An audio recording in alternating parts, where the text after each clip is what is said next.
Un cordial saludo a todos los oyentes de Radio María.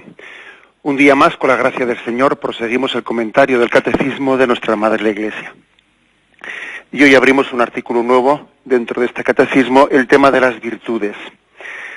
Recordamos un poco el contexto de que estamos en la tercera parte del Catecismo, la parte referida a la moral, que tiene como título Vida en Cristo. La vida en Cristo, una hermosa forma de enunciar la moral cristiana.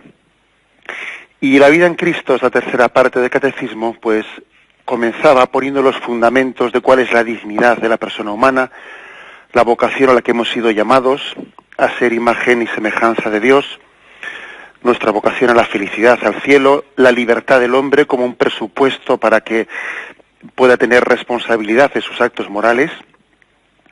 Y luego ya se adentraba en explicar cuáles son las fuentes de la moralidad. Hablaba de la moralidad de las pasiones, la conciencia moral es el último tema que hemos estudiado, y ahora, dando un paso más, nos adentramos en las virtudes. Estamos, por lo tanto, poniendo los cimientos en los primeros pasos de esta tercera parte del Catecismo sobre la moralidad o la vida en Cristo, con ese hermoso título. Seguimos hoy a partir del punto 1803. 1803, que es el punto que abre el apartado de las virtudes. Y dice así: todo cuanto hay de verdadero, de noble, de justo, de puro, de amable, de honorable, todo cuanto sea virtud y cosa digna de elogio, todo eso tenedlo en cuenta. Así abre con esta cita de Filipenses 4:8, abre el Catecismo, esta parte de las virtudes. Luego continúa, pero vamos a comentar únicamente, vamos a comenzar por comentar esta cita evangélica de San Pablo. Todo cuanto hay de verdadero, de noble, de justo, de puro, de amable, de honorable, todo cuanto sea virtud y cosa digna de elogio, todo eso tenedlo en cuenta. Bueno, yo creo que llama la atención el haber elegido este texto para comenzar la explicación de las virtudes, porque fijaros, cuando el Señor comenzó la predicación del reino de los cielos, cuando empezó su predicación, acordaros que los misterios luminosos, el primero es el bautismo del Señor en el río Jordán, el segundo es la autorrevelación del Señor en las bodas de Caná, y el tercer misterio dice la predicación del reino de Dios, ¿no? Pues la invitación a la conversión, en ese contexto también, en ese contexto de las bienaventuranzas.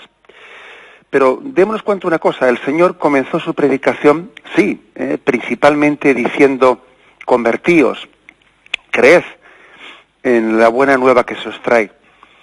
Se ha cumplido el tiempo. El hacha está ya puesta al borde de la raíz del árbol, y todo aquel que no se convierta no tendrá vida. Es decir, el Señor comienza su predicación pidiendo la conversión, ¿no? Pidiendo el cambio de todo aquello que había sido tocado y corrompido por el pecado. Pero al mismo tiempo y sin negar para nada lo anterior, también el Señor comienza su predicación allí en las bienaventuranzas alabando también todo lo bueno que hay. Bienaventurados los pobres de espíritu, bienaventurados los limpios de corazón, bienaventurados los mansos, etcétera. Es decir, tan propio de la predicación de Jesucristo, de esa predicación de la llegada del reino de Dios, es la llamada a la conversión de un pueblo que está profundamente tocado, ¿no?, pues por el pecado, como también el recoger, el valorar todo lo bueno que el Espíritu ha ido suscitando, ¿no?, y que no ha sido corrompido. A pesar de que el pecado ha corrompido muchas cosas en nuestra vida, pues afortunadamente no todo es malo alrededor nuestro. Hay muchas cosas buenas que también el Señor quiso valorar, ¿no? El Señor vino, como se dice popularmente, vino a sumar, no vino a restar, y vino también a valorar todo lo bueno y todo lo positivo en esa predicación suya del reino de los cielos, ¿no? Apliquemos también esto a a nuestra situación concreta, ¿no? ¿Y cuál es un poco la aplicación? Pues está muy claro. Es decir, hay muchas cosas buenas y virtuosas a nuestro alrededor, a las cuales nos hemos acostumbrado, que si no fuese por ellas esto sería un caos, esto sería tremendo. Hay muchas cosas buenas que igual tenemos el riesgo de no percibirlas, ¿no? Porque el mal suele ser muy escandaloso, pero el bien suele pasar muy desapercibido. El bien pasa muy desapercibido, ¿no? Pasa muy desapercibido que esta mañana pues unas personas hayan madrugado y se hayan sacrificado por sus hijos, eso pasa desapercibido, a nadie le llama la atención. Hay muchas cosas buenas, ¿no? Por eso dice ese texto de Filipenses: todo cuanto hay de verdadero, de noble, de justo, de puro, de amable, de honorable, todo cuanto sea virtud y cosa digna, cosa buena, ¿no? Todo eso tenedlo en cuenta. Es decir, con todo eso, quedaros. Yo no he venido a quitaros nada de eso, todo lo contrario. He venido a fortalecerlo, a consolidarlo y todavía a purificar pues todo lo que es contrario a esto, todo lo que es pecaminoso y contrario a esas virtudes buenas que existen, ¿no? Qué importante es esto, porque a veces tenemos una imagen del cristianismo, como si el cristianismo viniese exclusivamente, ¿no?, pues a pedirnos, pues renuncia. Y el cristianismo viene también a pedirnos y a valorar que consolidemos todo lo bueno de nuestra vida. Llamó profundamente la atención la homilía que pronunció el Papa Benedicto XVI el día de su toma de posesión, en la misa de su coronación, en la plaza de San Pedro. Él en aquella celebración lo evocó también en la apertura del pontificado de Juan Pablo II con aquella famosa frase: no tengáis miedo, abrid de par en par, ¿no?, las puertas a Jesucristo, no tengáis miedo. Y evocando aquella frase, después él añadió lo siguiente, ¿no?, que este mundo no tiene que tener miedo a que Cristo le venga a quitar nada. Cristo no viene a quitar nada al hombre de su dignidad. No viene a quitarle nada de lo que le hace digno, le hace más libre. No viene a quitarle sino el pecado. Porque todo lo bueno que tiene este mundo en el fondo es una semilla de Dios. Luego, el mensaje de Benedicto XVI fue verdaderamente hermoso en aquella misa de apertura, ¿no? Cristo no viene a quitarte nada y viene a dártelo todo. Frente a esa visión pues que reticente o falta de confianza que existe, como si el cristianismo fuese una continua negación, te quita esto, te quita lo otro, prohibido esto, prohibido lo otro. Hay una afirmación clara, ¿no?, en esa homilía famosa del Papa Benedicto XVI, en la que se recuerda: lo que te quita Cristo es tus pecados. Todo lo noble, todo lo bueno que existe en ti, Él no viene a quitártelo, viene a consolidarlo. Acordaros de ese pasaje del Evangelio en el que, estando el Señor rodeado de sus discípulos, de sus apóstoles, surge un conflicto y le dicen al Señor: hemos visto a unos que no son de los nuestros, que estaban expulsando demonios, y hemos tratado de impedírselo, porque no son de los nuestros, ¿no? Y entonces el Señor les dice: ¿pero por qué habéis tratado de impedírselo? Pero el que no está contra nosotros está a favor nuestro. Si está haciendo una cosa buena, ¿por qué nosotros tenemos que impedírsela? Este es, por lo tanto, el espíritu con el que el Señor quiere presentarse ante nosotros, ¿no? Él viene a sumar, no viene a restar, Él quiere comenzar por valorar todo lo bueno, todo lo noble, todo lo justo que existe en este mundo, que en el fondo, como he dicho antes, pues son semillas del reino de Dios. Son de alguna manera la consecuencia de todo aquello que el Espíritu ha ido suscitando en todos los tiempos, en todas las culturas. Bien, aunque sea brevemente, voy a leer esta homilía famosa, o ese párrafo, de esa homilía famosa a la que me estoy remitiendo. Fue, como os dije antes, la solemne misa de inauguración del pontificado de Benedicto XVI, ¿no? Dice: todavía resuenan en nuestros oídos aquellas palabras del venerado Juan Pablo II: no temáis, abrid las puertas a Cristo. El Papa hablaba a los fuertes, a los poderosos del mundo, los cuales tenían miedo de que Cristo pudiera quitarles algo de su poder. si lo hubieran dejado entrar y hubieran conocido la verdadera libertad. Sí, ciertamente el Cristo les habría quitado algo, les habría quitado el dominio de la corrupción, el quebrantamiento del derecho y de la arbitrariedad, pero no les habría quitado nada de lo que pertenece a la libertad del hombre, a su dignidad, a la edificación de una ciudad justa. Además, el Papa hablaba a todos los hombres, sobre todo a los jóvenes. ¿Acaso no tenemos todos de algún modo miedo si dejamos entrar a Cristo totalmente dentro de nosotros, si nos abrimos totalmente a Él, miedo de que Él pueda quitarnos algo de nuestra vida? ¿Acaso no tenemos miedo de renunciar a algo grande, único, que hace la vida más bella?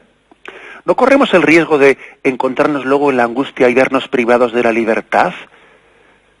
El hombre, hago yo un paréntesis, no tiene miedo a ver qué me va a pedir Dios, a ver si me va a pedir algo que me quite libertad y me quite felicidad, ¿no? Y todavía el Papa quería decir, no, quien deja entrar a Cristo no pierde nada, absolutamente nada, de lo que hace la vida libre, bella y grande, no. Solo con esta amistad se abren las puertas de la vida, solo con esa amistad se abren realmente las grandes potencialidades de la condición humana, solo con esta amistad experimentamos lo que es bello y lo que nos libera. Así hoy yo quisiera con gran fuerza y gran convicción, a partir de la experiencia de la larga vida personal, decir a todos vosotros, queridos jóvenes, no tengáis miedo a Cristo. Él no quita nada y lo da todo. Quien se da a Él, recibe el 100 por 1. Sí, abrid de par en par las puertas a Cristo y encontraréis la verdadera vida. Esta es la afirmación fuerte, ¿no? Cristo no viene a quitar nada de lo bueno de tu vida y viene a dártelo todo. Viene a purificar tu pecado. Y viene no a destruir lo bueno de tu vida, sino todo lo bueno. No tengas miedo de que Él te quite todo lo bueno que hay. Eso Él lo va a consolidar.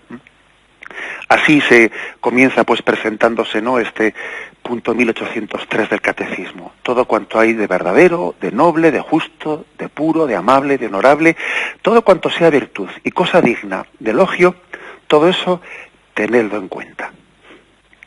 Todo eso recibidlo como un don de Dios, que ya lo tenéis, que Cristo va a edificar no en contra de ello, sino va a edificar también sobre ello, porque en el fondo es Cristo la roca de todo lo bueno que hay en nuestra vida. Tenemos un momento de reflexión y continuamos. Y continuamos con la exposición de este punto 1803, con el que se abre el artículo del Catecismo referido a las virtudes. Tras esa cita de San Pablo a los Filipenses, capítulo 4, versículo 8, continúa dando una definición también de qué son las virtudes, ¿no? Dice, la virtud es una disposición habitual y firme a hacer el bien. Permite a la persona no solo realizar actos buenos, sino dar lo mejor de sí misma. Con todas sus fuerzas sensibles y espirituales, la persona humana tiende hacia el bien, lo busca y lo elige a través de acciones concretas. Y luego viene una cita de San Gregorio que la dejamos para el final. Bueno, la definición es muy práctica, porque dice, la virtud es una disposición habitual y firme. Disposición, dice. Con lo cual aquí se distingue entre, que no es lo mismo hacer o realizar un acto concreto, aislado, puntual, de algo habitual. Una persona que hace algún acto concreto no es una persona virtuosa. No es una persona virtuosa la que, por ejemplo, puntualmente en su vida, pues realiza una limosna generosa. Pero de hecho, habitualmente no es generosa. Esa no es una persona virtuosa. Ha hecho un acto bueno. Ha hecho un acto bueno. Por ejemplo, alguien que es bastante egoístilla, que está siempre pensando en sí mismo, que es su comodidad, mi comodidad, lo mío, que no me toquen mis costumbres, que en un momento determinado, un día tiene un arranque y bueno, y hace una cosa buena. Pues nos alegramos mucho de que ese día haya tenido ese arranque, pero esa persona no es virtuosa. No es virtuosa. Es decir, es virtuoso aquel que tiene una disposición habitual. Pues eso. Es así de claro, ¿no? No es lo mismo, por ejemplo, ser humilde de continuo en nuestra vida, que en una ocasión concreta, haber hecho pues un acto así de humillación, pues un poco, porque un hecho, imaginémonos una cosa, ¿no? Que una persona es bastante orgullosa, bastante vanidosa, y en una ocasión ha hecho una promesa a la Virgen. Él ha hecho una promesa a la Virgen de ir y pedir disculpas a alguien al que le tiene un paquete bastante grande, ¿no? Bueno, pues venciéndose interiormente, pues a tenor de esa promesa que ha hecho, pues va y llega allí, se humilla y va a tal sitio donde el orgullo no le permitía ir y tal y cual, ¿no? Ha hecho un acto de vencimiento interior pues muy importante en la vida, ¿no? Que lo bueno sería que eso no terminase ahí, sino que desde ahí se fuese consolidando y se fuese poco a poco convirtiendo en virtud. Pero la virtud, dice, es una disposición habitual, o sea, que no se trata de que alguien puntualmente haya hecho algo, sino que sea el tono normal de su vida, pues ser humilde, el tono normal de su vida, ser generoso, el tono normal de su vida, ser sincero. Disposición habitual, dice. Y también dice disposición habitual y firme. ¿Qué quiere decir firme? Bueno, pues que no es lo mismo tener tendencia pues a hacer el bien mientras que no surjan complicaciones, a tener la disposición para el bien, caiga quien caiga, porque claro, la disposición habitual firme quiere decir que también sigue operativa cuando hay dificultades. Claro, porque es que puede ocurrir que hay personas que, oye, que sí que quieren que sí que practiquen el bien mientras que no haya problemas. Si hay problemas, oye, pues lo dejamos para otra vez. No, claro, y eso no es ser virtuoso. Eso no es ser virtuoso, eso es pues de alguna manera actuar conforme pues dependiendo del ambiente, ¿no? O sea, adaptarse al ambiente, y si el ambiente es propicio, allá que me asumo yo, y si el ambiente es contrario, allá que estoy yo, ¿no? Pues eso evidentemente dista bastante de la virtud. Una disposición habitual y firme a hacer el bien, dice, permite a la persona dos cosas, dice, ¿no? Realizar actos buenos, bueno, que no es poco, y también dice dar lo mejor de sí misma. Lo de realizar actos buenos lo vemos más claro, ¿no? Lo de dar lo mejor de sí misma, ¿qué significa? Pues que en esta vida la única manera de crecer y de madurar, pues es esta, es ejercitarse, o sea, es tener un tenor interior en el que uno da lo mejor de sí mismo. No se puede crecer y madurar, pues solamente por el paso del tiempo. No se puede crecer y madurar pues porque uno asista a muchos cursillos.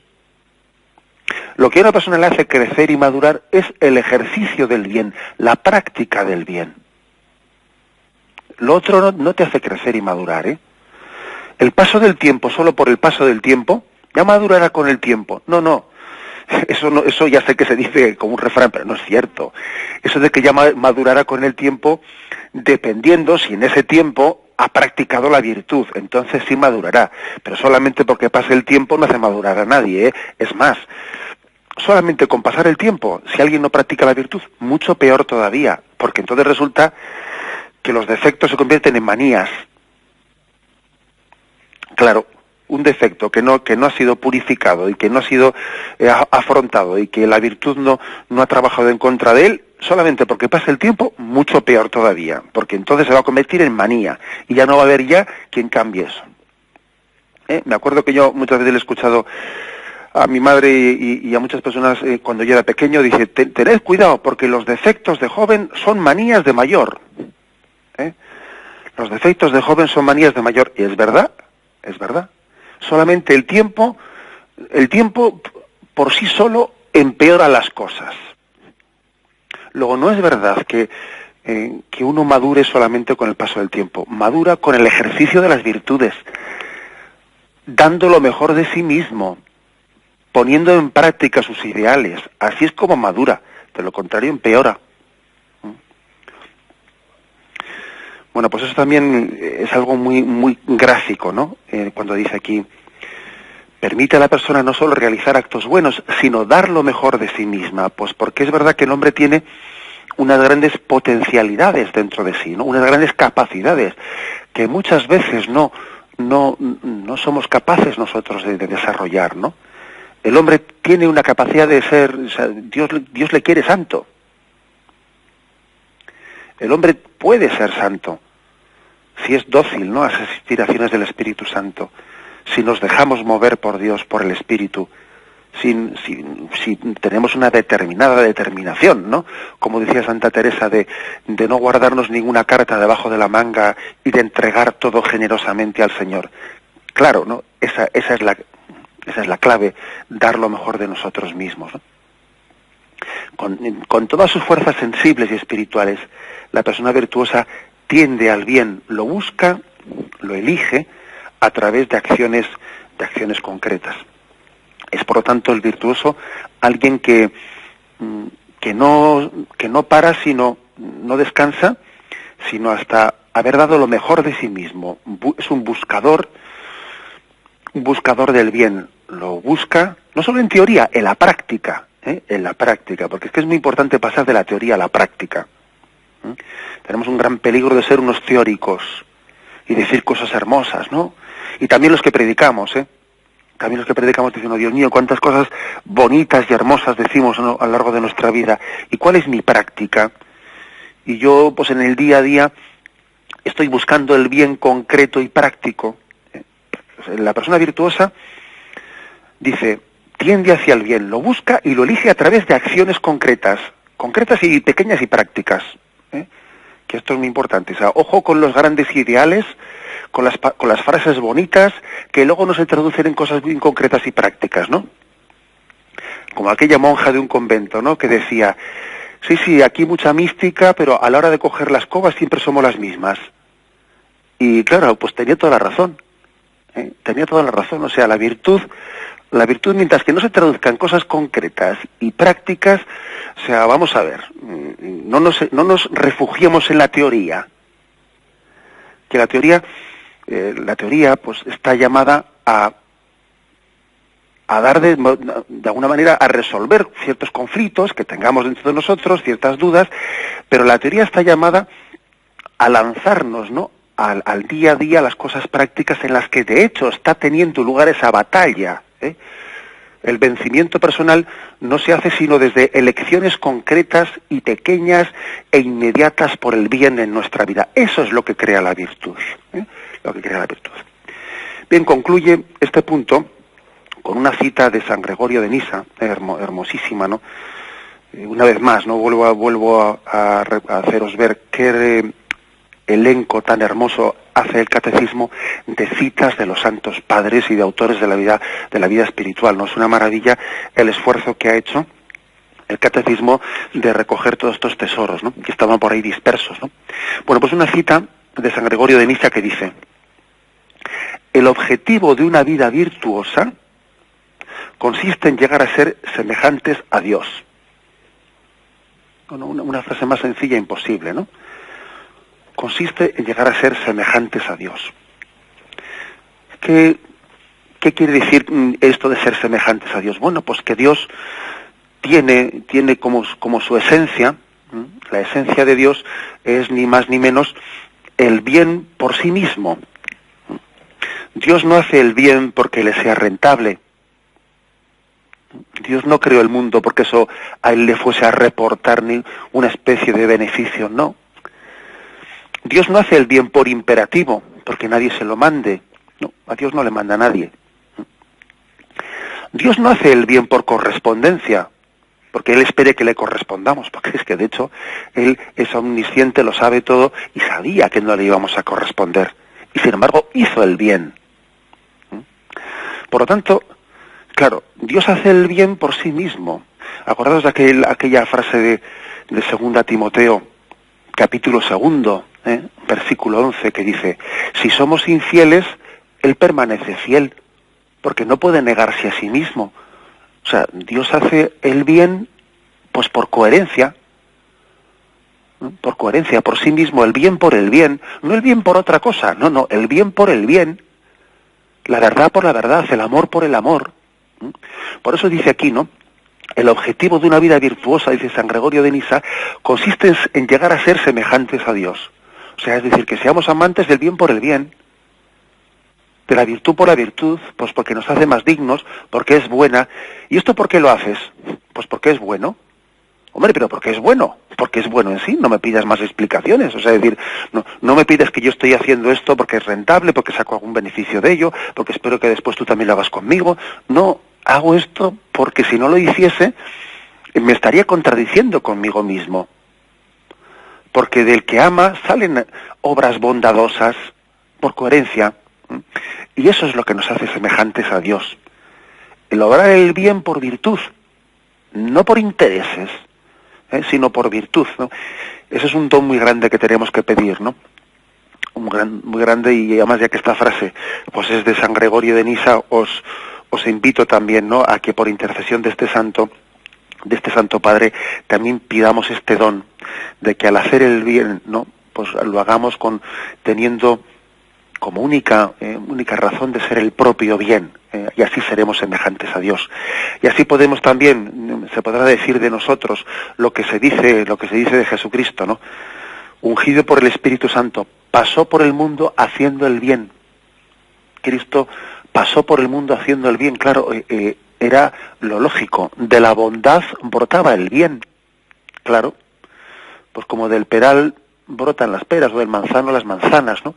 De la bondad brota el bien, pasó por el mundo haciendo el bien. Tenemos un momento de reflexión y continuaremos enseguida. Pues bien, continuamos esta explicación en el programa de hoy, explicación en la que estamos introduciendo el artículo sobre las virtudes, y pasamos al punto 1804, ¿no? Dice, las virtudes humanas.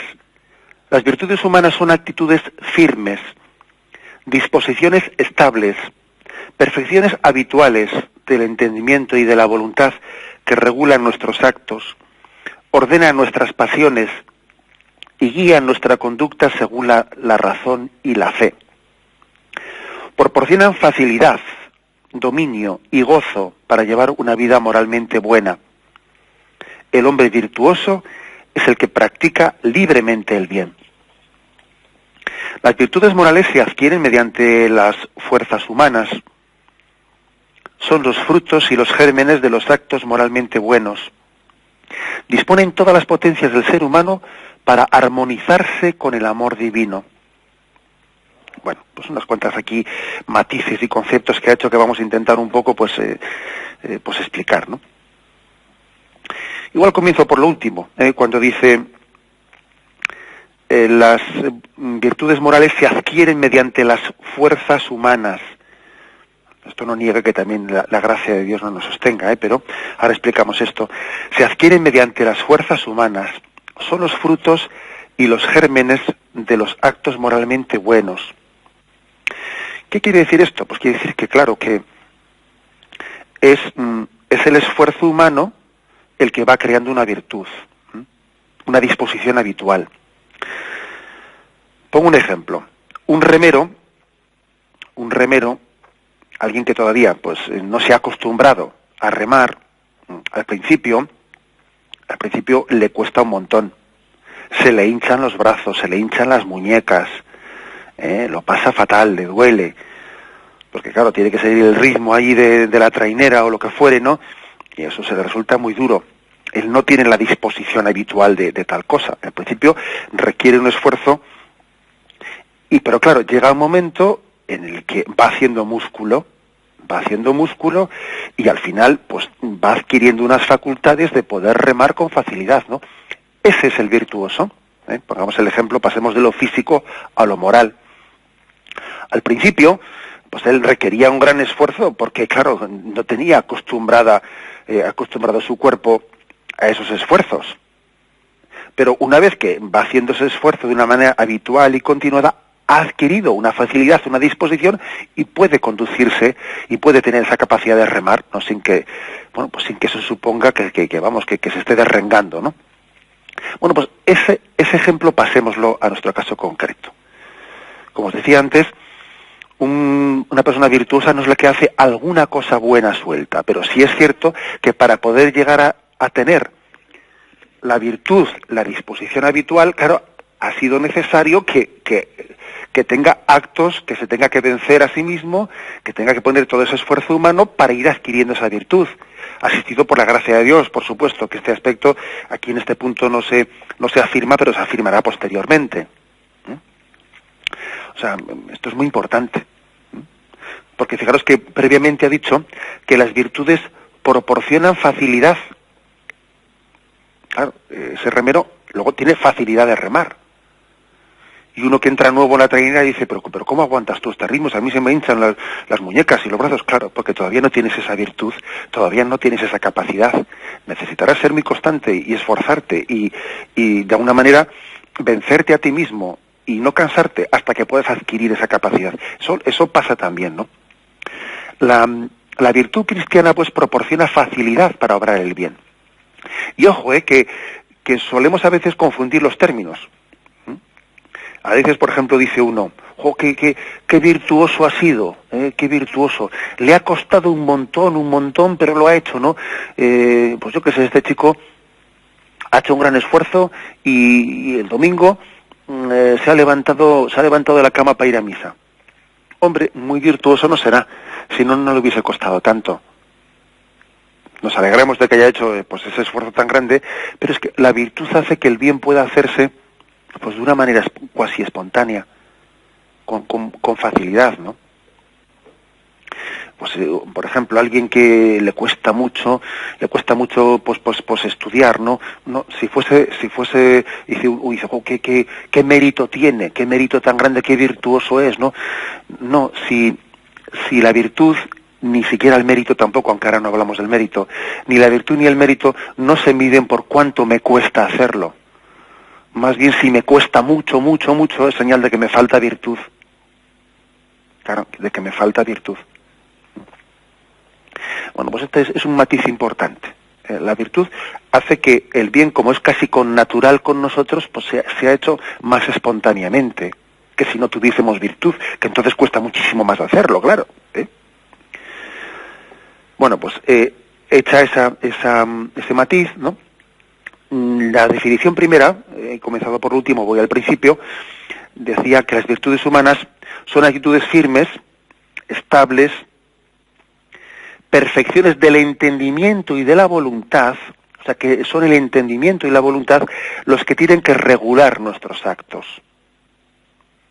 Las virtudes, por lo tanto, son perfecciones del entendimiento y de la voluntad, de lo que podríamos llamar las facultades superiores del hombre, que tienen que regular nuestros actos, tienen que conducirnos. No es lo mismo conducirte que ser arrastrado. Eso lo vemos fácil, ¿no? Bueno, pues es que esa es una diferencia importante. Conducir tu voluntad, ¿no? Ordenar nuestras pasiones y guiar nuestra conducta según razón y fe. Según la razón y la fe. Aquí vuelvo un poco a aquella imagen que, bueno, pues gráfica, que decíamos que la coja el que la ayude, porque todas las imágenes, pues bueno, pues te dan sus imperfecciones, ¿no?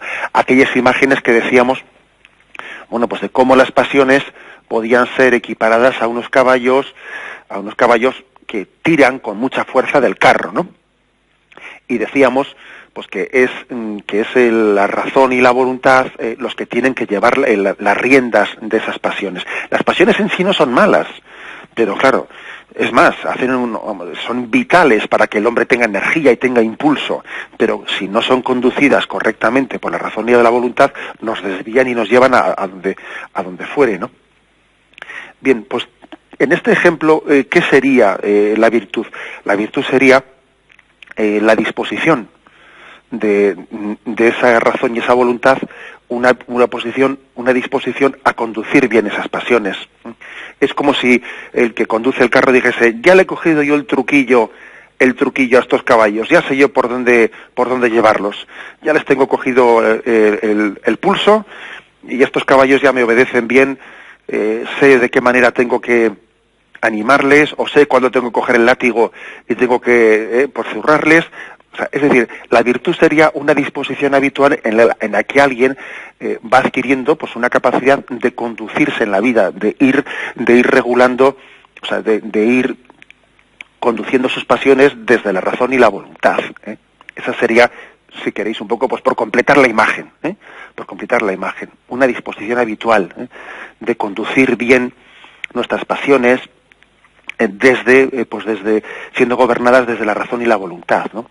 Nuestra conducta según la razón y según la fe, dice aquí también, porque es cierto que no solo es la razón la que guía tu vida, sino que es la razón iluminada por la fe. La fe ilumina la razón, la cual razón, pues de esa manera marca un criterio de hacia dónde tenemos que conducirnos en nuestra vida, ¿no? Y entonces la voluntad, si está libre, si está bien liberada por Cristo, ejecuta, pone en práctica, ¿no? Eso que la razón le está dictando, iluminada por la fe. Y es ahí en ese momento, pues cuando, si existe una capacidad virtuosa, si existe ya un ejercicio previo, uno tiene pues esa facilidad, esa disposición habitual de poner esas órdenes en práctica, de decir, pues sí señor, llevemos esto a la práctica, conduzcamos nuestras pasiones con celeridad hacia este camino o hacia el otro camino, ¿no? Esa es la virtud, la capacidad de poner en práctica, de traducir en hechos concretos, pues lo que era como una orden teórica o una decisión de nuestra vida. Sin embargo, la falta de virtud, pues es la de que sí, uno tiene muchos ideales o no los tiene, pero luego no los traduce en una vida ordenada, en una vida virtuosa. O sea, le falta una traducción en la práctica de llevar esos ideales al ordenamiento de nuestras pasiones, de nuestros actos concretos. Bien, aquí lo dejamos. Hemos hecho la explicación del punto 1803 y 1804, que es como una introducción a las virtudes, y iremos ahora detallando a partir de ahora qué tipo de virtudes existen, etcétera. Bien, me despido con la bendición de Dios Todopoderoso, Padre, Hijo y Espíritu Santo, descienda sobre vosotros. Alabado sea Jesucristo.